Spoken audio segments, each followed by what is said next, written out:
But I thought I'd take this chance. It's a bit bright here, but I will try and film this to show you something that I found growing in the garden, and I thought it hasn't got hairy stems, it has got purple blotches, and I was wondering if this might be poison hemlock, which I have grown in the garden before. So, like I said, I know it's not Queen Anne's lace because there are no like hairs on the stems. They're quite smooth, and the leaves aren't bright green. They're quite a dark green and mottled with purple, though hemlock sometimes can have this coloured leaf. However, this leaf is not like hemlock,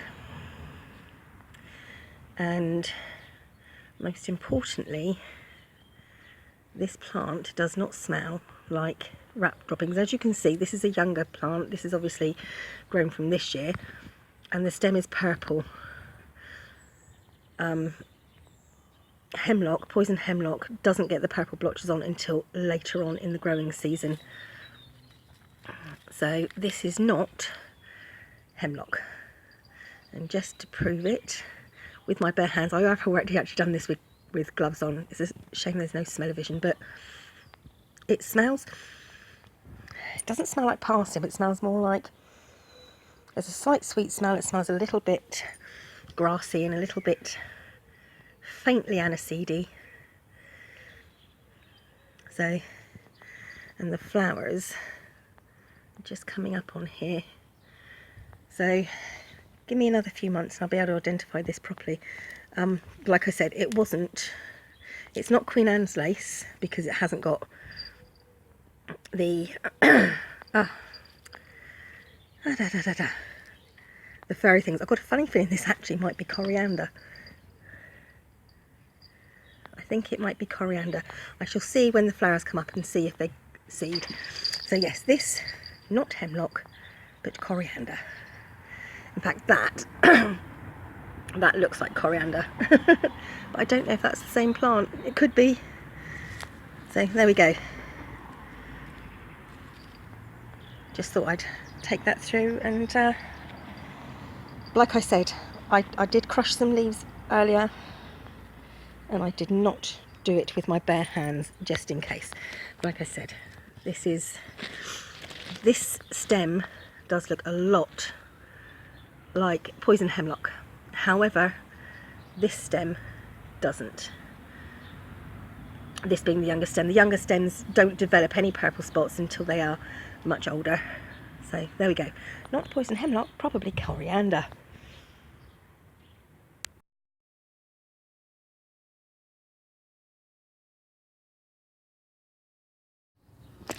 So today we're back in the garden looking at hemlock.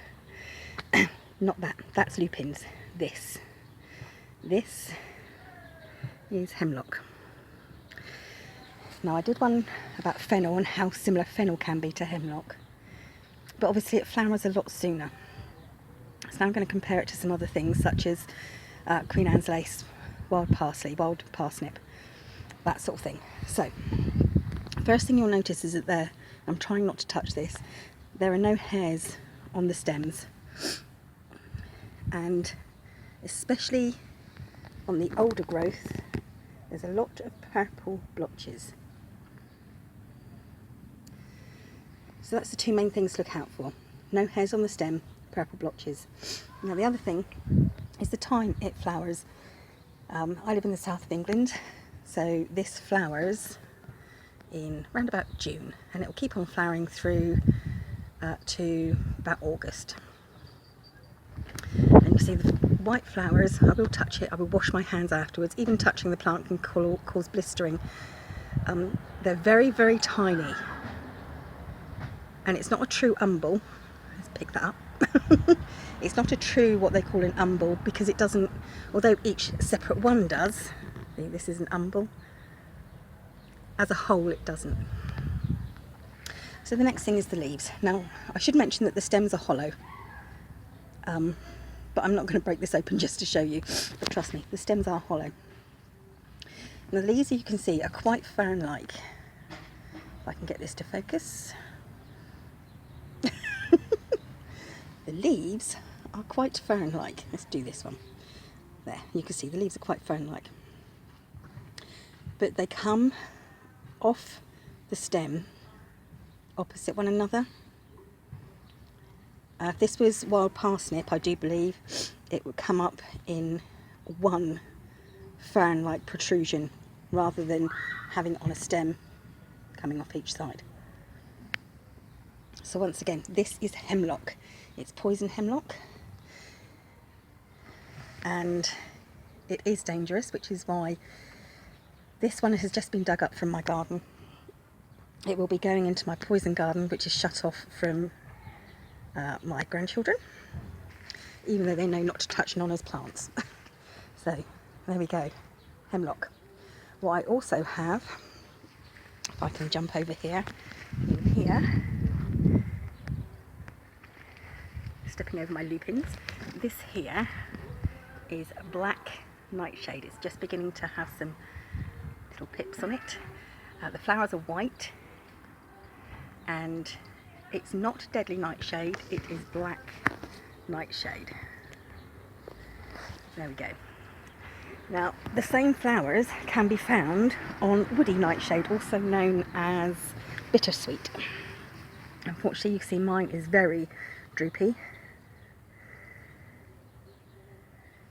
And I'll straighten out one of the leaves so you can see this is woody nightshade, and it grows very much like the potato vine. So it grows up. It has slightly like velvety feeling to the stems, and the very base here gets quite woody, and it trails and goes in plants. This will recover. So there we go. That is woody nightshade.